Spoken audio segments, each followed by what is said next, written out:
All hell is breaking loose in Ukraine and Russia as Donald Trump just fired one of the top U.S. military commanders in Europe, who's responsible for overseeing our troops and our force posture in the region. Out of nowhere, the Trump regime removed Lieutenant General Charles Costanza, the commander of the U.S. Army's 5th Corps in Europe, removed from his position. The 5th Corps plays a key role in overseeing the U.S. Army operations in Europe and supporting NATO. They did this especially following Russia's invasion of Ukraine. Let's also not forget that the Trump regime forced out General Christopher Donahue, who was the head of U.S. Army Europe and Africa. He was pushed out. And so Zelensky's had to take matters into his own hands and just show you what's been going on in the past 48 hours. So he's always had to take matters into his own hands, especially under the Trump regime. Let me show you what's going on, because in Ukraine, they continue to strike deep into Russia. The FP1, FP2, and FP5 weapons. FP1, FP2 are long-range drones. The FP5 is the Ukrainian ballistic. I mean, the Ukraine is striking hard in Russia. Russia is also striking very hard in Ukraine. About almost all of the kind of logistical warehouses in Ukraine have, in some shape or form, been struck by Russia at this point. Ukraine does not have any interceptors at all, which are necessary in order to stop the Russian ballistics. I'm going to show you a move that Zelenskyy did in order to get weapons from Turkey, which was a big development. But let me show you some of the war footage that you probably aren't seeing anywhere else. Let me give a hat tip and some credit to Max26, Kershawn Cat, Jay and Kiev, and others. They do an incredible job documenting this stuff. And this is what should be on our nightly news every night, but corporate news doesn't show any of this. So I want to show you what it looks like in one of these ships on the Black Sea carrying Russian crude. A crew member's camera captured the moment a Ukrainian drone struck the ship. I want you to just take a look at what this looks like. Let's play it.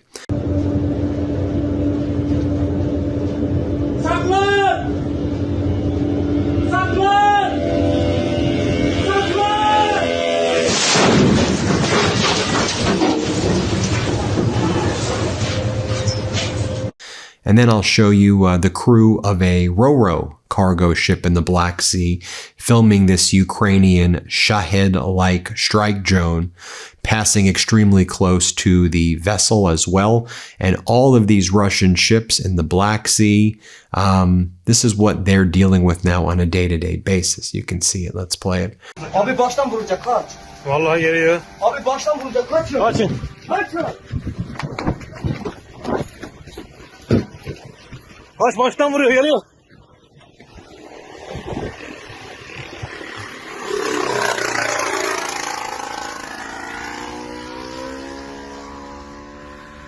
Vallahi vuracak bizi. Dönüp geliyor. Dönüp geliyor.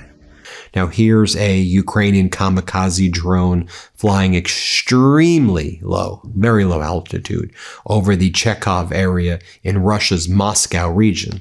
As I said, Ukraine striking deep in Russia. Here, play this clip right here.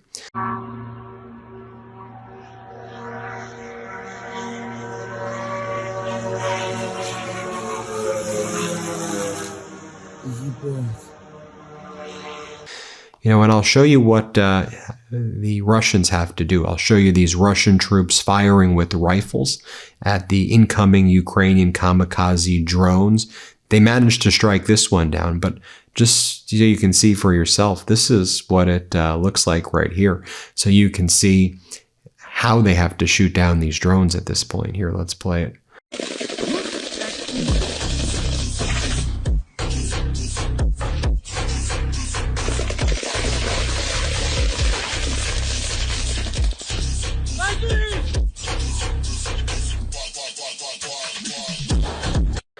All right, now let me show you this close view of a destroyed Wildberries logistical hub.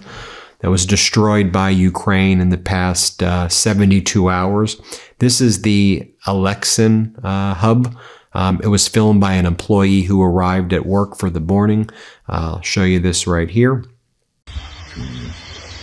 Вот и сгорел наш Валберес.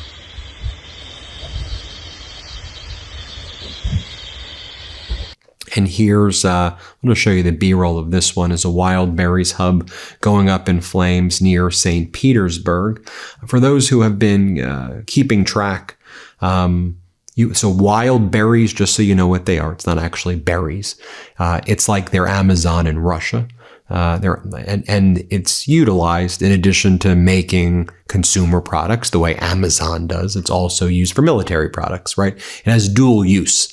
And Ukraine's been striking these wild berry logistical hubs hard. Let's be clear. Russia's striking the logistical hubs very hard in Kyiv and throughout Ukraine as well. And Ukraine can't stop it. I mean, because they don't have the interceptors, and the interceptors that they desperately need right now. Show you the view of Russia's Yaroslavl oil refinery. You'll see this vast column of dense black smoke rising above the facility there after an attack. Last night, big strikes in the Belgorod area right there.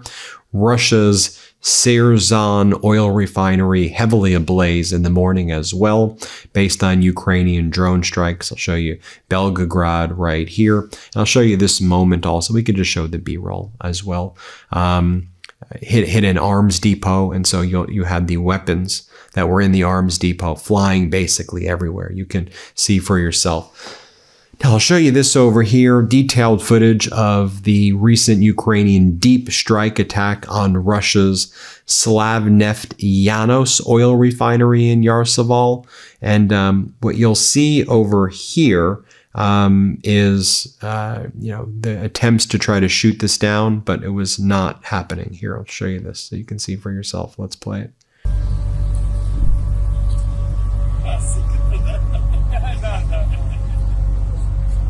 Прям на дым идет. Главное, чтобы еще один, вот так.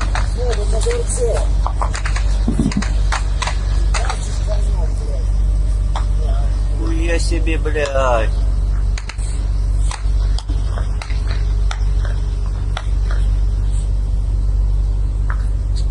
Блядь, тут тоже. And then I'll show you this. You can see how the Russian helicopters are now also trying to strike down the drones. I'll show you this. Let's play it. What? Huh?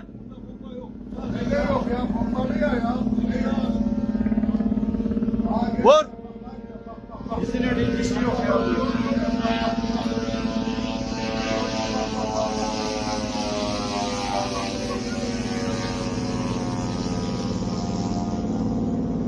Vur oğlum, vur şunu, vur.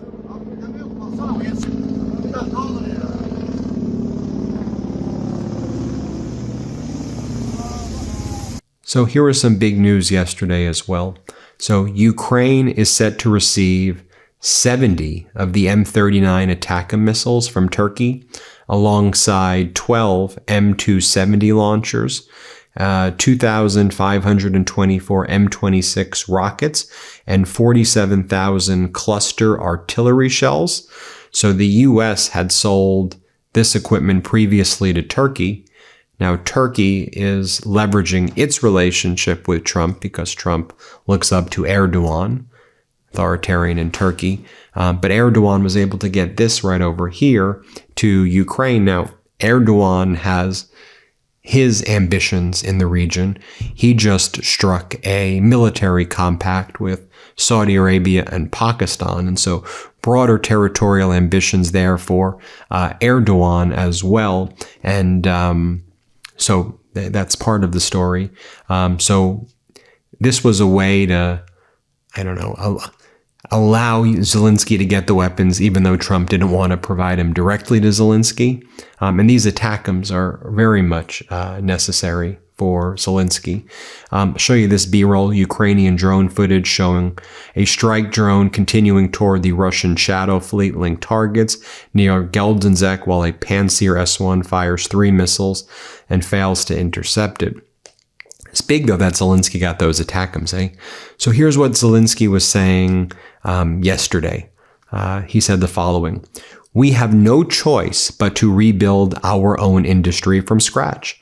And I believe that technology in drones and other areas, we were able to make such leaps because it was a question of survival. But when it comes to air defense, unfortunately, hundreds of air defense systems that Ukraine had in the 1990s were sold off, and this continued through the 2000s. These were Soviet systems, Soviet missiles, primarily S-300 air defense systems. Nevertheless, we began working with our partners, and we are also working on these systems ourselves." He also describes how a decision has been made regarding 30,000 to 50,000 North Korean troops being on Russian territory. They're studying this war. We have already found North Korean missiles on Ukrainian territory. They have already been used to carry out strikes. Today, this is an acknowledged fact. South Korea should have much closer cooperation with Ukraine. We are open to this. Putin is thinking about mobilization. I am convinced of this. He is thinking about how, to deceive his own people, in what sense, to carry out a mass mobilization without actually announcing it. In other words, to create some kind of shadow contracts, block the borders, and so on. We are seeing this. We are already seeing many corresponding steps. When they strike our logistics in Ukraine, we begin building an operation to destroy their logistics centers. That is exactly how it works. Logistics is not a weak point only for Ukrainians. Logistics is a weak point for everyone. Logistics is about life, about everyday functioning, about habits. I would not advise Russia to continue striking Ukrainian logistics because we have studied very clearly what logistics in Russia looks like. Interesting. Who has anti-ballistic missile systems, Zelenskyy says? The manufacturer is the United States of America. Can they help? We're working on it. Will they provide us with missiles every month? Yes, we have agreements. Are there enough of these missiles? No. And so that's what Zelenskyy has to say. Tell me what you think, though. A lot going on there, but I wanted to show you the video footage that you're probably not getting many other places. That's the latest update we've got there. Hit subscribe. Let's get to 7 million subscribers. Thanks for watching, everybody. Hey, if you want the full story, how democracy got here and how we take it back, pre-order our new book, WTF America, today. Just scan the QR code or click the link in the description. Let's do this.